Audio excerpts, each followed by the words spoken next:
just let's set it about here. That way it's out of the way. What's that? Awesome. That's perfect. We're gonna try to get this pad as close as we can to here, because we've got a clearance issue here, and we'll see what they. And especially, I have no idea what they're gonna say about this. So we'll see on that. What's that?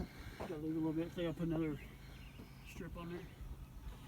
Yeah, well, yeah, but I mean, you can't drill a hole. This is our only option. Huh? I know. It's okay off. There are gaps underneath. Oh yeah, by code we got. I mean, we got to be a minimum 1 foot. So measure 1 foot and then put your pad. That'll be enough. Yeah. I mean, yeah, that's on them. Okay, yeah, okay. They'll get it. They'll figure something out. No, this thing's only 36, 38, 40 inches, whatever. So we're good. It's not a problem. The pad will be a foot. The unit's going to probably be about 14, 16 inches because it's going to be at the end of the pad. The Okay. pad's bigger than the unit. Oh, so there's plenty of room. Yeah, Give you an air cushion,